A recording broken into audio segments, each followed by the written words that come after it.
자, 뭐 오늘은 제가 읽어보도록 하겠습니다. 네. 양해를 해주시면 감사하겠고요. 오직 지식만을 전달하기보다는 미술에 대한 고찰을 돕는 방송. 오직 나만 알고 싶은 은둔의 고퀄 방송. 오직 미술하는 사람들만을 위해 만든 것은 아닌데 아무래도 그러고 있는 것 같은 방송. 하지만 늘 미술과 예술에 관한 깊은 생각을 더 이상 깊지 않은 모두의 가벼움으로 만들기 위해 노력하는 방송. 세라미술 이유식입니다. 인사해. 하라고. 네, 안녕하세요. 배우 최찬우입니다. 네, 안녕하세요. 개념미술가 이동준입니다. 저 고데기 없어요. 지금 손 좀 피고 싶은데 지금 진짜로. 나 얼굴 빨개져가지고 네, 지금 장난 아닌데. 왜 얼마나 네. 얼마나 좋은 멘트가 많습니까? 원래 요즘에 이렇게 오그라드는 거에 대해서 가치가 많이 하향되고 있는데 가끔은 이렇게 오그라들면서 네. 본인만의 신념이나 이런 거에 대해서 한 번 더 강력하게 다져보는 네, 좋습니다. 이런 것도 필요하다고 생각을 하면 네. 말이 많아지는 거 보니까 많이 네. 쪽팔리나 보다. 네, 좋아요. 네. 그 원래 오늘 그 찬우의 회차가 올라갈 그 예정이 아니었는데요. 저희가 그 영상에 사고가 하나가 나가지고 회차 하나가 그 얼굴 없이 음원으로만 나가는 그런 사태가 등장을 했어요. 그러니까 이게 원래 팟캐스트는 음원만 나가는 곳이라 전혀 문제가 없었는데 유튜브에 올리는 영상에서는 그 CF카드에서 영상을 옮기는 동안 이제 문제가 생기면서 저희가 영상을 살리려고 일주일 동안 노력을 했는데 결국 실패를 하고, 그래서 되게 오랜만에 거의 한 5주 만에 찬우가 얼굴을 비추는데, 그러니까 그래도 사람들 다 잊으시겠어요. 저. 찬우 팬들이 자꾸 찬우 왜 안 나오냐고 주변에서도 너 이제 안 하는 거냐, 그만둔 거냐. 그런 얘기를 많이 들으셨다고 또 얘기를 하셔가지고 그래도 또 찬우 얼굴이 2번 정도는 나가고 다음 그리스 미술 회차가 나와야 되지 않을까라고 해서 이번 회차를 원래 오늘 녹음을 하려고 했던 거는 예정대로 녹음이었는데 그 원래 내보내는 거는 그 그리스 미술이 끝나고 내보내려고 그랬거든요. 근데 빨리 편집을 해서 거의 지금 다음 주에 내보내야 되는 상황이어서 다음 주에 바로 찬우 회차를 한 번 더 내보내고 그 찬우의 잘생긴 얼굴을 또 오늘 또 그렇게 되는 건 줄 알고 앞머리를 딱 내리고 오셔서 또 변화를 새롭게 주셨어요. 제가 한 5년 만에 머리 스타일을 바꿨는데요. 굉장히 민망해요. 왜인지는 모르겠는데 너무 민망해요. 어려 보여서 그래요. 그래요? 원래 앞머리를 이렇게 뒤로 넘기고 다니다가 앞으로 내리면 어려 보여가지고 뭔가가 되게 낯설어요, 제 모습이. 지금 되게 그 나이대에 어울리는 그 아이돌과 배우 사이에 아베 웹드라마 배우로 웹드라마 주인공으로 나올 것 같은 딱 그런 이미지를 가지고 등장을 하셨고요. 네, 그래서 오늘 또 되게 어려운 주제를 하나 골라왔죠. 맞아요. 그러니까 저번에는 대놓고 조금 어려운 주제라고 한다면 이번에는 굉장히 쉬운 척을 하는데 얘기를 나눠보면 굉장히 어려운 주제이거든요. 맞아요. 그래서 제목은 쉽게 기억되는 방법이라는 에세이인데요. 그 미술사 컬렉터 이윤 씨의 미학조 잡담 시리즈를 가지고 온 건데 어떠셨어요? 한번 읽어보시면서. 처음에는 그냥 뭐 가볍게 이렇게 읽다가 생각을 했었는데 계속 읽다 보니까 너무 어렵더라고요. 이게 처음에 읽으면 되게 쉬운 것처럼 아마 그러고서 저한테 주신 거지 않을까 싶어요. 한 번 읽고 그러진 않아요. 2번 읽어보셨나요? 네. 이게 근데 한 2번, 3번 이제 방송을 준비하겠다 하면서 곱씹어 오면서 읽어보기 시작하면 뭐지? 맞아요, 약간 이런 게 뭔가 그 머릿속에 굉장히 복잡해지는 이런 부분들이 많이 등장을 맞아요, 하거든요. 그래서 아직까지도 저는 제 스스로 조금 정리가 좀 안 돼가지고 아니 이게 그 이렇게 얘기해도 저렇게 얘기해도 다 맞는 그런 좀 옵션들을 제공을 해주는 글이거든요. 그래서 이제 글 내용을 한번 간단하게 살펴보면요. 그 르네상스 거장들이랑 추상화가들을 비교를 해놓고 이야기를 했는데요. 맞아요. 그 르네상스 거장들의 그림들을 한번 살펴보면은 그 미켈란젤로, 레오나르도 다빈치, 라파엘로, 보티첼리 이런 사람들이 대표적으로 나오잖아요. 네. 이런 사람들 그림을 보면은 정말 우와라는 말이 나올 수밖에 없는 그런 화려함을 가지고 있단 말이에요. 맞아요. 근데 그에 반해서 그 추상화를 그렸던 사람들의 그림을 살펴보면은 그게 뭐 우와랑은 좀 거리가 먼. 그렇죠, 맞아요. 이게 뭐야에 가까운, 이게 그림이냐에 가까운 이런 이미지를 좀 가지고 있잖아요. 그렇죠. 근데 문제는 저희가 라파엘로, 뭐 미켈란젤로, 레오나르도 다빈치, 보티첼리 그 이런 사람들의 그림을 서로 비교를 못 하잖아요. 약간 공부를 하면은 서로 약간 그 스타일의 차이가 조금 있어가지고 그 비교를 할 수 있거든요. 그 차이를 딱 구별을 가능은 해요. 네네. 근데 첫인상으로만 딱 본다면은 사실 구별할 수가 없거든요. 이건 그냥 르네상스 거장들의 대단한 그림들이라는 카테고리 안에 딱 첫인상에 묶여버리지. 그렇죠. 그 서로 이렇게 차이를 못 가지는데, 근데 추상화가들이 좀 웃긴 게 그 저희가 지금 몬드리안 하면은 몬드리안 그림을 딱 떠올릴 수 있단 말이에요. 그리고 칸딘스키라고 하면 칸딘스키 그림이 딱 떠오를 수 있고, 네, 맞아요. 그리고 또 그 피카소 그림 하면은 피카소 그림 그 미친 그림들 딱 떠오르잖아요. 맞죠. 그런 거 보면은 되게 애매한 거죠. 엄청 대단해 보이고 막 진짜 경이롭다는 느낌을 만들어내는 그림들은 어떻게 보면은 작가 아이덴티티를 표현을 못하는 거죠. 그러니까 존재는 확실해요. 아까 얘기했던 것처럼 공부를 하면은 확실하게 구별은 할 수 있는데, 그냥 첫눈에 쉽게 기억되게끔 해서 서로 나눠보고 좀 머릿속에 각인할 수 있는 거는 추상화가들이라는 이런 되게 애매모호한 맞아요. 부분이 존재를 하는 거거든요. 저도 이렇게 미술관이나 전시관 가면은 그런 추상화적인 그림 보면 되게 그러니까 인상이 팍 튀잖아요. 그런 것들 되게 저게 뭐지라는 궁금증이나 호기심도 들면서 그리고 또 하나 제가 생각할 때 기억이 제일 남는 게 어떤 낭만주의 뭐 르네상스 시대 이때 그림들을 봤을 땐 되게 그런 깊이감이 있거든요. 이게 어떠한 이야기일까, 어떤 걸 표현할까 했는데 그런 추상화 같은 거 보면은 뭔가 깊은 내용보다는 바로 이렇게 이미지 시각화적으로 보여지는 게 있으니까 그런 그쵸. 게 기억되기가 좀 쉬운 것 같더라고요. 이게 뭔가 그 추상화 그림들은 일단 스토리를 담으려는 그 시도 자체가 없는 그림들이잖아요. 네. 근데 르네상스나 이랬던 시기에서는 그 막 고대 그리스 신화 이야기를 그린 그림들도 있고 아니면 대부분 이제 종교 그림을 그렸었죠.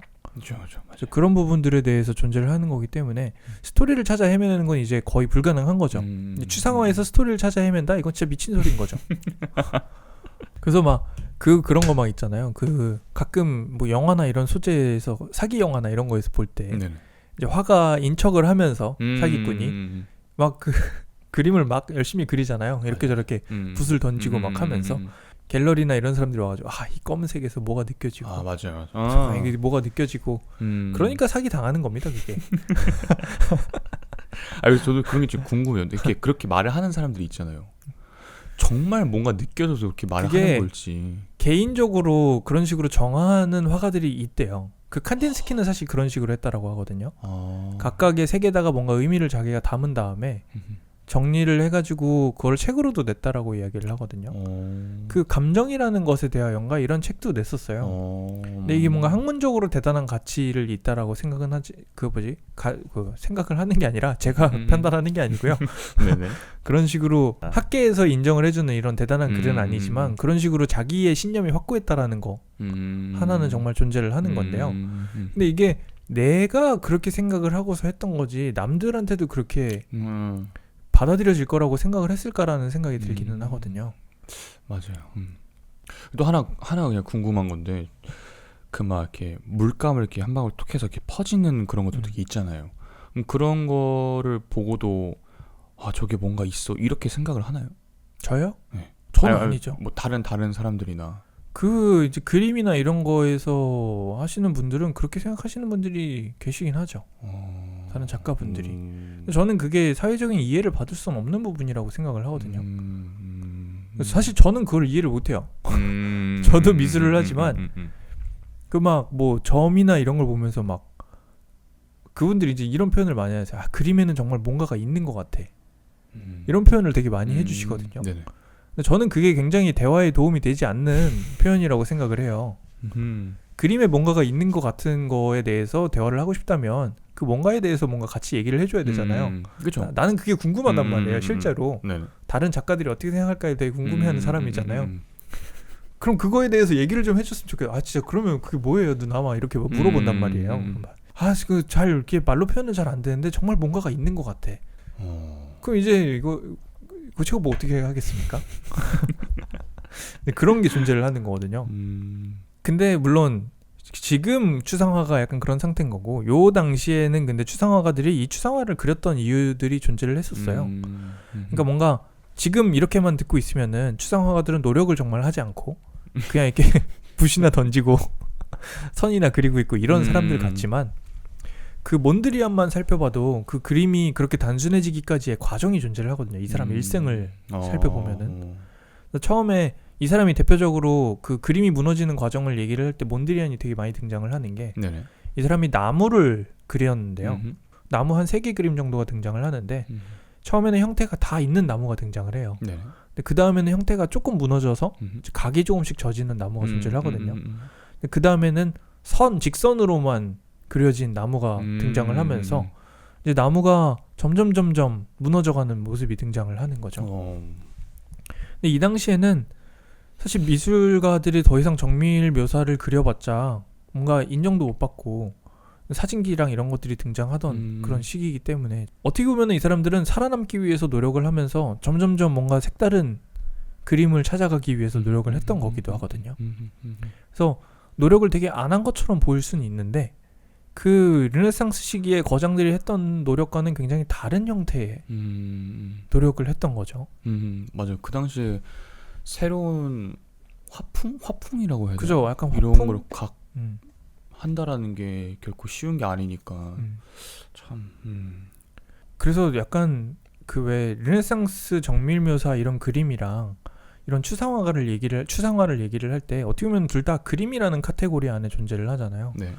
이 두 카테고리의 이 추상화와 르네상스 거장들의 그 르네상스 미술에 대해서 이야기를 할 때 똑같은 그림으로 보고서 두 역사를 되게 같은 걸로 본단 말이에요. 뿌리나 이런 형태를. 근데 어느 정도 사실 추상화 같은 거를 이야기를 할 때는 1800년대 정도부터 역사를 좀 끊어줘야 된다라고 생각을 하거든요. 그러니까 이게 마치 그 힙합이라는 음악이 나왔을 때 그 흑인들의 힙합 음악이 시작했던 그 시기부터 힙합 미술의 힙합 미술도 존재를 하죠. 그래피티 같은. 네, 힙합 음악이라는 그 역사가 거기서부터 시작이 되잖아요. 네, 그렇죠. 힙합이라는 게 시작됐던. 추상화도 약간은 그 몬드리안이 처음으로 그림을 무너뜨리기 시작했던 그 시기부터로 역사를 잡는 게 맞다라고 보거든요. 네. 안 그러면은 이게 좀 되게 이상해지는 거죠. 지금 그 르네상스 시기에 그런 그 거장들이 그렸던 그림은 옛날에 그림을 막 목판에서부터 그렸던 것부터 시작을 해서 그 전에 중세 미술 막 이렇게 쭉 내려가는 거예요. 어쨌든 종교 미술이랑 비슷한 형태로 온 거기 때문에. 근데 이제 그거랑 완전히 변화를 해가지고 어떻게 보면 추상화라는 완전히 새로운 화풍이 등장을 한 거잖아요. 근데 그거의 뿌리를 저쪽으로만 보기에는 이 사람들은 완전히 새로운 뭔가를 시도했던 거기 때문에 장르를 약간 구별을 해야 된다라고 생각을 하거든요. 왜 음악에서도 막 민요나 이런 거를 옛날 음악이라고 이야기를 하지 지금 뭐 힙합 음악이나 이런 음악의 뿌리라고 생각은 안 하잖아요. 그렇죠. 물론 국가가 다른 것도 있기는 하죠. 네. 그렇지만 이게 좀 다른 느낌이지 않을까 싶거든요. 지금 우리가 대중음악의 뿌리를 트로트로 보진 않잖아요. 그렇죠. 대선배님들이라고 이야기를 하지. 그 지금 막 나오는 영화의 그 역사를 무성 영화 이런 거랑은 볼 수도 있지만 아니라고 보는 경우가 더 많다고 생각을 하거든요. 이런 것처럼 조금은 분리를 해서 보는 노력도 필요하지 않을까라는 생각을 하는데 근데 또 되게 아이러니하게 사람들 머릿속에 쉽게 기억이 되는 거는 추상화 같은 맞아요. 그런 간단한 그림들이라는 거죠. 맞아요. 근데 또 그렇게 기억에 남는 거에 비해서는 또 그 그림들이 가지는 이미지는 그 르네상스 시기에 그 미술들이 훨씬 더 대단한 그림들처럼 그 이미지를 가지고 있다는 거죠. 물론 그 한 명 한 명의 그 아이덴티티나 이런 거는 구별이 되지 않겠지만 작가가 누군지는 잘 모를 수 있어도 또 그런 거를 이렇게 사람을 돌고 돌게 만드는 글이에요. 이게 당신이 이런 걸 골라온 겁니다. 이걸 좋은 관점일까요, 지금? 이 뭔가 능력이 있어요.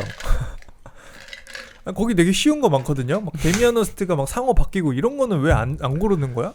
그거 그냥 솔직히 말할까요? 너무 쉬워서.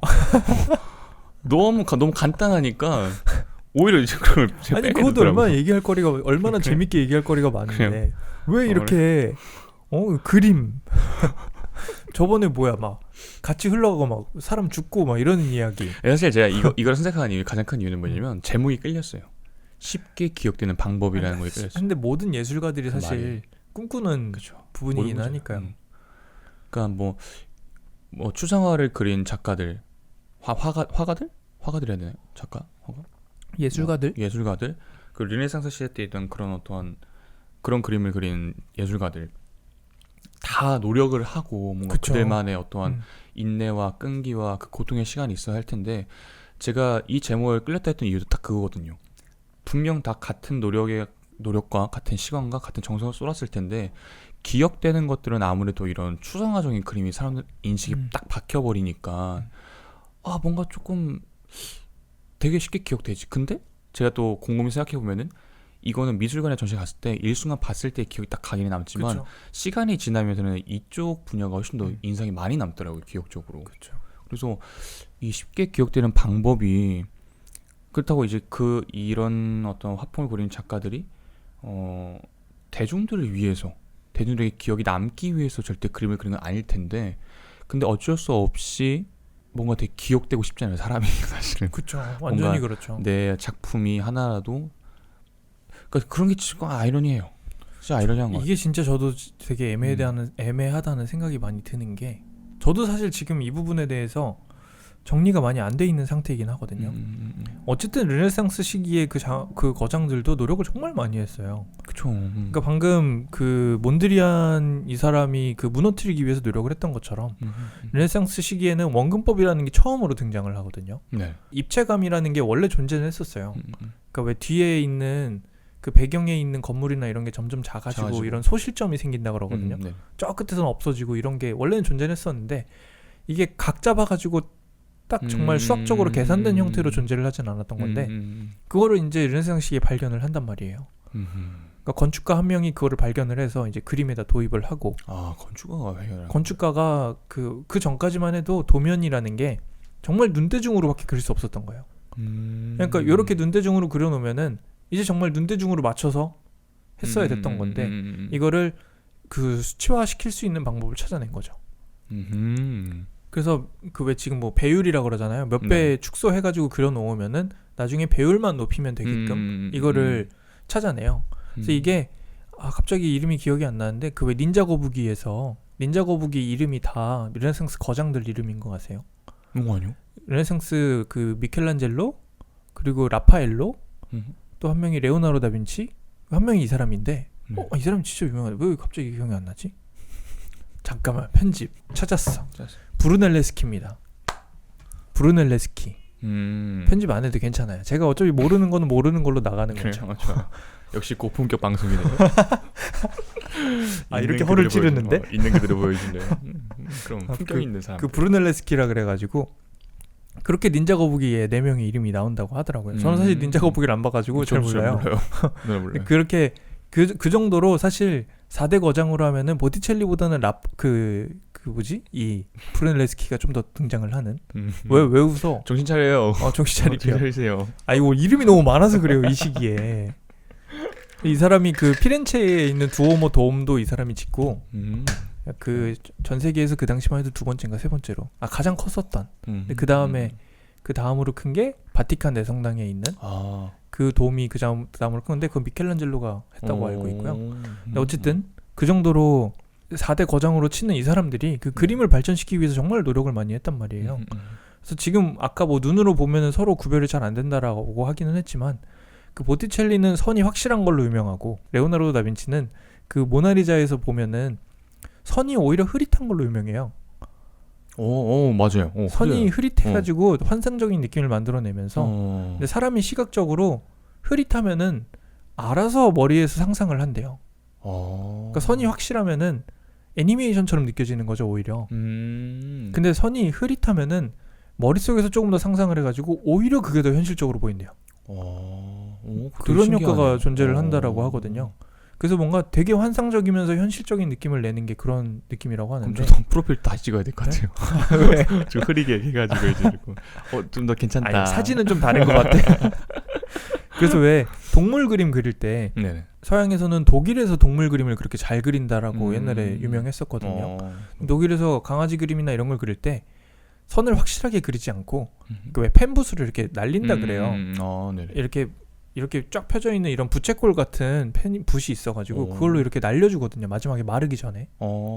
오히려 그게 훨씬 더 살아있는 강아지처럼 보이는 이런 효과가 존재하는 것처럼 선이 오히려 확실한 것보다 약간은 흐릿흐릿한 이런 느낌이 좀 더 환상적인 느낌과 함께 현실적으로 보인다라고 되게 신기하네요. 이야기를 하더라고요. 그 원근법이라는 게 되게 엄청 현실적인 그림인 것처럼 느껴지잖아요. 근데 사실 사람이 보는 거랑은 좀 되게 다르대요. 그러니까 사람이 실제로 보는 거는 그 아웃포커싱 돼 있다 그러잖아요. 뒤쪽이 좀 이렇게 날아가는. 지금 우리가 그 눈앞에 있는 컵 같은 거를 볼 때 보면은 전체 다 선명하진 않단 말이에요. 그렇죠. 그래서 그 르네상스 시기에 원근법이 굉장히 잘 돼 있는 그림들이 사실은 상당히 모순적인 그림이래요. 현실적인 그림이라기보다는. 거기 보면은 저 멀리 있는 계단 하나까지 정말 하나하나 선명하게 그려져 있단 말이에요. 이게 사실은 사람의 시각이랑은 너무 다르다는 거죠.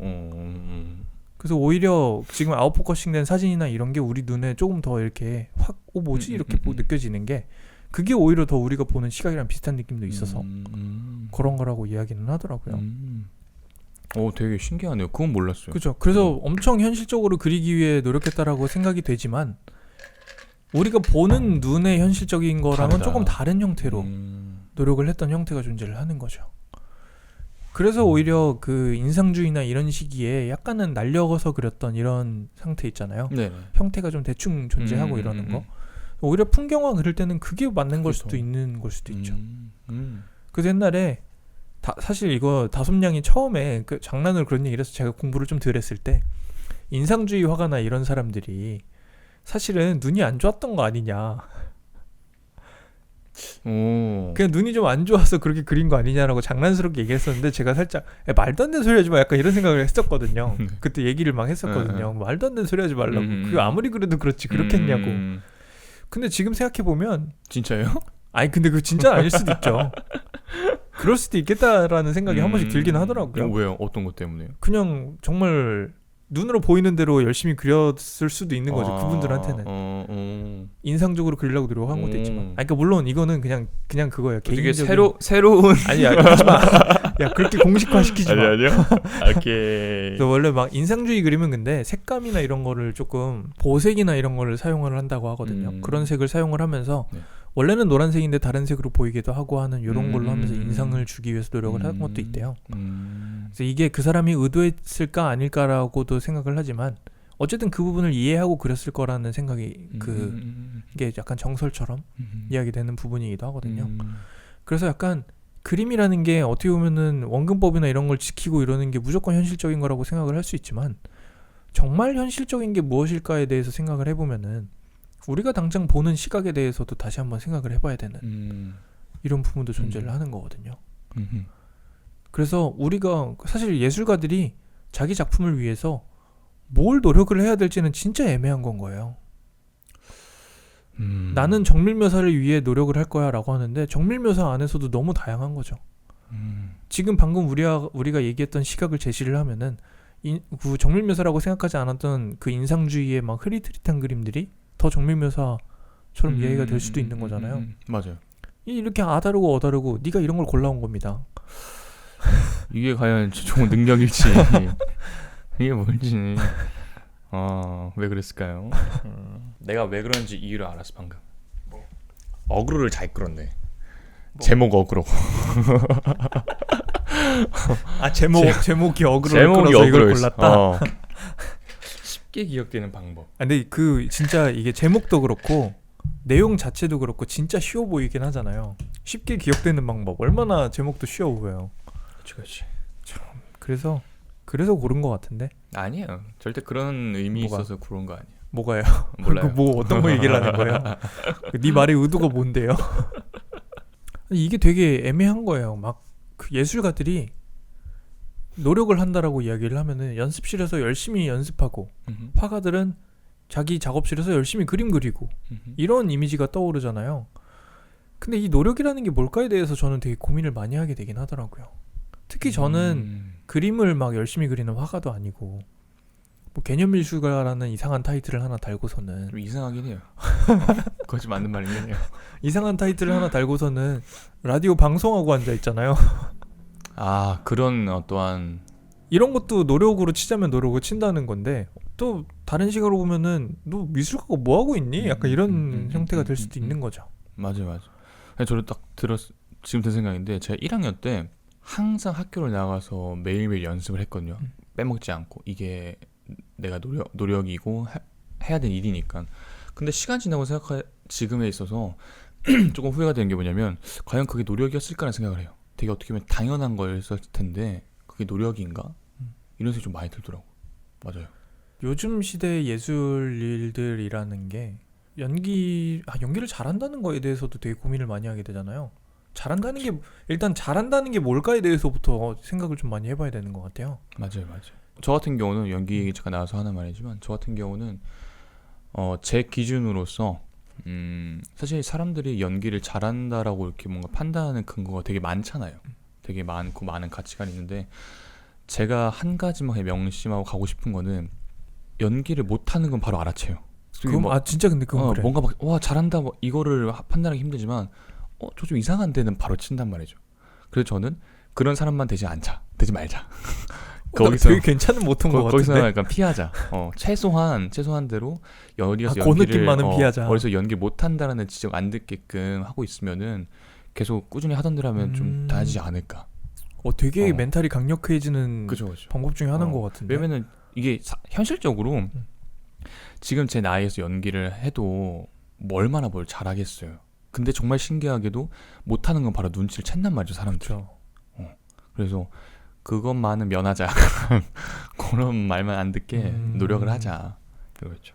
심지어 저는 그 미술가라고 활동을 열심히 하고 있잖아요. 네. 근데 공식적으로 내놓은 작품은 하나밖에 되지를 않아요. 그 작품이요? 그거 알죠. 금붕어. 그거 알죠. 금붕어 틴이 한 작품밖에 되진 않아요. 물론 구상을 많이 하고 있지만 아직 내놓을 이게 없잖아요. 물론 뭐 나중에 이렇게 많이 열심히 얘기를 하고 있다 보면은 내 작품을 이제 내놓는다고 할 때 궁금해하시는 분들이 계시겠지라고 하면서 이렇게 하고 있는 것도 있는데 결과적으로 작품이 안 좋으면 나의 존재라는 건 뭐가 될까라는 이런 재미난 생각을 한 번씩 해보거든요. 맞아요. 그때 되면은 이제 미술가 말고 그냥 그 라디오 하는 애 같은 걸로 이름을 바꿔야 되나 이렇게 하는데, 근데 또 어떤 분들은 네가 하는 그 제 작품 자체가 미술에 대해서 이야기를 하잖아요. 네. 그래서 네 라디오 자체가 네 작품 아니냐고 이렇게 얘기를 하는 분도 계세요. 그러니까 퍼포먼스 아트 중에 하나지 않냐라고 막 얘기를 하는데 또 맞는 것 같아요. 저는 근데 그렇게 생각은 안 하거든요. 그래요? 근데 이게 작가 의도가 또 중요하다라는 게 저는 그런 건 아니라고 생각을 해서 이것도 지금 말하는 주제랑 조금 연관성이 있는 것 같아요. 그러니까 이제 저 같은 경우는 어쨌든 저희 교수님이나 선배들도 이렇게 말하면은 이런 말을 너가 예를 들어서 제가 지금 뭐 어떠한 사실적이고 어떠한 표현주의적인 연기를 하고 싶으면은 지금 제가 가진 게 아무것도 없으니까 못 하잖아요. 그래서 그분들이 말씀하시는 게 일단 너가 유명해져라. 유명해져서 그 다음 하고 싶은 걸 해라. 근데 이 말을 제가 하는 게 뭐냐면은 그러니까 어쨌든 대중들이나 다른 사람들한테 나라는 존재를 알려야 되는 게 필요로 하잖아요. 계속 그냥 나는 뭐 이런 사람이니까 알아줄 거라는 거 이제는 아니라고 생각을 하거든요. 이렇게 하기 위해서라면 어쨌든 정말 누군가가 나를 기억할 수 있게끔 쉽게 기억할 수 있는 방법을 각자가 찾아야 되는 건데 아까 말한 대로 의도와는 다르지만 그들이 그렇게 기억을 하게 된다라면은 되게 이것도 또 애매한 많은 애매한. 예술가들의 고민이잖아요. 근데 일단 유명해지는 것 자체가 얼마나 어려운 건데요. 그렇죠, 맞아요. 그것도 능력이에요. 맞아요. 그러니까 그 진짜 참 쉽게 기억할 수 있고 쉽게 기억되는 방법이라는 게 이게 약간 그런 거죠. 자극적으로 가면은 쉽게 기억될 수 있는 거죠. 그러니까 추상화나 이런 방향이랑은 좀 다르게 그렇게 되면 될 수 있는 건데 그거는 약간 인기랑 명예의 한 장의 차이가 그런 거지 않을까 싶기도 하거든요. 참 비슷한 것 같으면서 조금씩 다르고 진짜 이 종이 한 장 뒤집고 안 뒤집고의 차이니까 참 무엇을 위해 노력을 해야 되느냐에 대해서 진짜 고민해 볼 필요는 있기는 있죠. 그럼요. 정말 중요해요. 네. 저도 아까는 뭐 약간 농담반 진담반으로 연기를 못하는 건 피해야 된다 하지만 그런데 이제 연기 공부하면서 근데 그게 진짜 노력을 많이 한다는 거의 의미이지 않을까 싶어요. 그래요? 못하지 않기 위해서 노력하는 게 제일 어려운 거 알아요? 그렇죠. 잘할 거야라고 하면서 하면은 확실히 너무 처절해지면 사람이 그 특히 예술에서는 보는 사람들이 그 처절함을 좀 느끼는 것 같아요. 그래서 저도 어떻게 보면은 처절하지 않으려고 라디오를 되게 오래 쉬었거든요. 처절하게 작업하면은 그 처절함이 느껴지는 것 같아요. 제가 그래서 학교 시험 6번 봤잖아요. 6번을 한 학교만 6번을 봤잖아요. 정말 처절했군요. 그런데 떨어졌어요. 그러니까 떨어지더라고요. 처절했으니까. 너무 이게 절박하고 처절하니까 보는 사람들 그게 너무 이렇게 부담스러웠던 거예요. 그게. 그래서 제가 나중에 교수님 찾아가서 물어봤거든요. 물어봤어. 그러니까 제가 입시생 때 계속 떨어지니까 제가 그 교수님도 기억을 하시겠구나. 그 학기만 제가 6번을 시험을 봐서 겨우 들어왔는데 이제 5번째 시험 보고 났을 때 떨어졌어요. 그때 저는 그냥 수시 정시에서 다 1, 2차가 붙었는데 항상 1차에서 붙고 2차에서 최종에서 딱 떨어지는 거예요. 그래서 제가 어떻게 우연한 기회로 그 학교 공연을 보러 갔다가 교수님을 만나가지고 저도 모르게 여쭤봤어요. 혹시 신뢰가 안 되신다라면은 알려줄 수 있으시겠느냐. 그래서 그때 이제 그런 말을 듣고 이제 처절하지 않게 좀 여유를 가지면서 하려고 했었거든요. 그러니까 되는 것도 있더라고요. 그러니까 너무 처절하고 절박하게 하는 것도 때로는 별로 도움이 안 되는 것 같다는 거를 그때 처음 깨달았어요. 너무 어려서 너무 큰 경험을 한 것 같은데. 그렇죠. 몰라요. 그랬어요. 이렇게 그러면 뭐야? N수생으로서의 그게 좀 커밍아웃이 되는 건가? 의도치 않은. 근데 우리 왜 매번 이럴까? 우리도 편안하게 예술가 한 명 이야기하고 이런 거 한 번씩 하자. 좋아. 좋은 생각. 영화 오랜만에 영화 하나 보고 그냥 얘기하는 거야. 근데 미술 영화가 많이 없어. 겨울왕국 보고 하자. 겨울왕국 보고 하자고? 이들이었나? 나 아직 못 봤어. 나도야. 그래? 근데 형이랑 안 볼 거야. 나 미쳤냐? 내가 니랑 왜 봐 그거를? 집에서 혼자 보고 말지.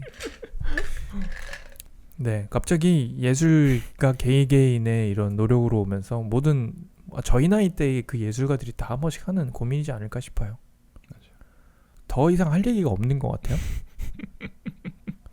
이게 되게 어려워서 혼자서 한번 생각을 해보면 좋은 거라 이 글은 한 번씩 읽어보셔도 되게 진짜 좋을 것 같아요. 그냥 이게 막 특히 예술에 지망을 하시는 분들은 글을 한번 읽어보시면서 내가 지금 예술을 위해서 노력을 한다는 게 뭘까에 대해서 정말 깊게 생각해보게 도와주는 글인 것 같거든요.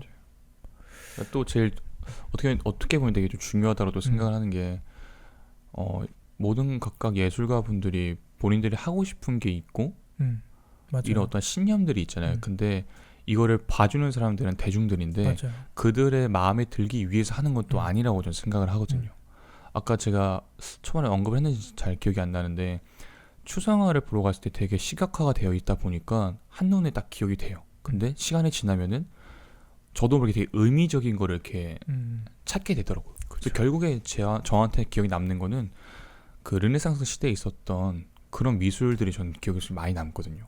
왜냐면 뭔가 그런 깊이감이나 그리고 그런 것도 많이 남고 사실 또 중요한 거는 예술이라는 자체가 저는 사람의 감정을 이렇게 건드리는 되게 예민하고 또한 되게 중요한 작업이라고 하는데 그런 어떠한 이런 진정성이나 본질이 없으면 안 되지 않을까. 저는 또 그렇게도 생각을 해볼 수 있을 것 같습니다. 그래서 예전에 제가 그 얘기 한번 했잖아요. 저는 제가 너무 운이 좋은 스타일인 것 같다고. 저는 막 이렇게 사회랑 소통하고 이러는 걸 좋아하잖아요. 그러니까 막 사회에 맞춰서 이러는 것 자체가 어떻게 보면 작품 스타일이 딱 돼가지고 그러니까 사회의 일반적인 시각이나 이런 거를 제시를 하고서 완전히 좀 새롭게 얘기를 하고 비꼬아놓고 이런 걸 좋아하다 보니까 그래서 그런 부분에 대해서는 타협이 필요 없어서 정말 다행이라는 생각을 많이 하거든요. 근데 그게 안 맞아가지고 고생하시는 분들이 정말 많으니까 예술하시면서. 맞아요. 그렇죠. 네, 그러면 진짜 본질은 잃어버리면 안 되는 것 같아요. 그쵸. 무엇이 됐든 간에 뭐 남들한테 이름을 알리기 위한 어떤 뭐든 간에 항상 그 중요한 알맹이는 꼭 갖고 가야 되지 않나. 그런 것 같아요. 그거를 그리고 다 아시는 것 같더라고요. 어떤 걸요? 그 보는 분들이 그런 거를 못 느끼지 않는 것 같아요. 정말 알맹이 없이 당장 유명해지기 위해서 하는 작품들은 잠깐 유명해진다고 해도 그때로 끝나는 느낌이 좀 확실히 존재를 하는 것 같아요. 이거는 그 최근 미술사 안에서도 그런 걸 많이 발견을 하거든요. 막 충격 미술이나 이런 거 나오고 그럴 때 순간의 충격으로 정말 그 작품 하나, 약간 원히트 원더라 그러잖아요. 그 음악 쪽에서는 그런 작가들이 꽤 있거든요. 그러니까 물론 찾아보면은 계속 뭔가를 하고 있는데 네. 그 작품 하나가 정말 빵 떴던 거만큼의 그거는 전혀 이루어지지 않는. 그러면 또 그 작가들 보면은 그렇게 한번 빵 터졌던 거에 약간 맥락이라 그러잖아요. 그거랑 비슷한 맥락으로 작품이 계속 나오면서 가는 분들은 조금 더 그게 계속 유지가 되면서 하는데 그 다음 작품은 완전 다른 이야기가 나와버리니까. 그러니까 그 하나 엄청나게 떴던 그 작품에서 그 사람이 떠오르기보다는 그 작품에 들어있는 그 충격적인 사실이나 이런 거밖에 기억이 나지 않는 이런 형태가 존재를 하긴 하는 거거든요. 어떻게 보면은 노력이라는 게 참 나를 알리려는 건지 작품을 알리려는 건지 미술을 하려고 하는 건지 진짜 애매한 것 같아요. 진짜 방송하면서 오늘이 제일 혼란스럽네요. 너무 혼란스럽다. 지금까지 우리가 했었던 모든 이야기를 종합해서 짬뽕해서 어렵게 맞아요. 만들어 놓은 그런 것 같아요. 이거를 이렇게 쉽게 쉬운 척을 하고 있다니. 진짜 기억된다라. 기억. 어떻게 보면 다 진짜 기억되고 싶은 이유인데 예술가뿐만이 아니라 모든 사람들의 본능이기도 하잖아요. 내가 죽고 나서 누군가 나를 기억해주면 좋겠고 그러니까 큰 인물이 되고 싶어하는 것도 있지 않을까 싶기도 하면서 그런 애매모호함이 많이 존재를 하네요. 이렇게 애매모호하게 마무리를 할까요? 네. 아 그리고 그 이제 슬슬 뭐 마무리를 하면서 이야기를 하려고 했는데요. 저희가 이 작업실을 좀 정리를 할 것 같아요. 네, 맞아요. 네, 그래서 아마 찬우 씨는 여기서 녹음을 하는 마지막 시간이 되지 않을까 하는 생각이 들고요. 저희가 지금 몇 주 안 남았거든요. 이제 한 2, 3주면은 이사를 가는 느낌이어서 좋아요. 저희가 완전히 이사를 가는 건 아니고요. 그 한 6개월 정도 임시로 쓸 좀 큰 공간을 하나 제가 얻게 돼가지고 여기를 얼른 빼놓고 이런 것까지 얘기해 여기 보증금을 융통을 해서 다른 뭔가를 하려고 계획을 하고 있고요. TMI 아니에요? TMI? 나 되게 TMI인가? 너무 TMI인데? 얼마나 친근하게 하는 겁니까? 그래서 그런 식으로 지금 계획을 하면서 여기가 지금 공간이 카메라에서는 되게 괜찮아 보이는데 사실 되게 협소하잖아요. 지금 카메라가 거의 벽에 붙어 있다시피 저쪽에 있거든요. 그런 식이어서 조금 큰 공간으로 옮겨지면서 조금 더 뭔가 이것저것 도모를 해보려고 하고 있고요. 네. 그 갑자기 이 얘기를 왜 했는지 모르겠는데 어쨌든 너 여기서 마지막 하는 녹음이니까 그 마지막 인사까지는 아니고요. 야 좀 받아줘. 일부러 그러는 거지. 노력 잘하시네요. 받아줘. 끝까지 뭐 하나라도 받으라고 계속 이렇게 한번 쳐다보면서 얘기하는데 하나도 안 받아주고 이거 즐기고 있어.